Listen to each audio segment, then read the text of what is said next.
I think it is extremely hazardous, and if you leave early in the morning, the chances are in central London that it won't be gritted. But having said that, things are improving, I think, a little bit. In this country, we seem to be half an inch of snow and everything comes to a grinding halt anyway. Well, I remember that all A and B roads were always done, and now it's only the A roads and the B ones if they've got time. Well, gritting can be patchy.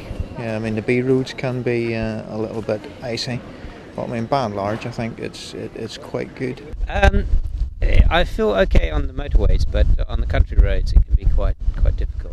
They certainly don't grit as well as they used to, there's no doubt about that. I think they do the best they can in the circumstances, bearing in mind that the British weather is very unpredictable and they have to be prepared to get out there probably at hours' notice and get out there and grit the roads, and I think in all fairness they do a reasonable job, yes. I have to confess that sometimes I think they're a bit overzealous with the gritting. Sometimes you see gritting when probably not necessary, but on the other hand, if anything were to happen, they'd probably be the first ones called into question. So from their point of view, maybe they're a bit overcautious in this kind of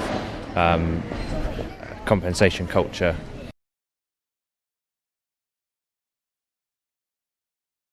Well, I suppose they could actually, signpost the road the fact that if it is ice, and generally sort of pretty not too good, shall we say, the surface. Yeah, I mean, most people now have sat-navs, so something on the sat-nav system would be useful, yeah. Education of drivers is more important, especially to, as I say, young drivers who may be driving for the first time in snow and icy conditions. There should certainly be a criteria that dictates when they should grit the roads, and then they should do it reliably. I think more warning, not regarding, just more like weather warning regarding what's going to be the weather the next day. That's the only thing. Because then you're prepared, or you can actually take the day off work. It's all right having gritting lorries, but if they don't get out on the right evenings, when out for the right conditions, then they're pointless. We find that they do the roads for 6 times out of 6, and then it actually snows on the 7th night when they don't come out.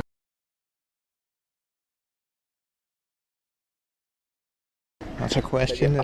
Possibly, yeah, a bit more. But I'd kind of want to know why they can't do it within their existing budget.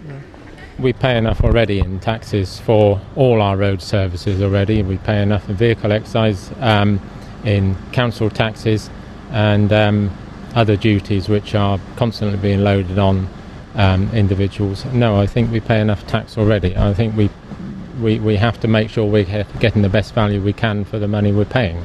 That I couldn't say too much about it because, times are hard at the moment and finally there's a recession coming, so probably not. But at the moment, I'm quite happy with the way it's being done.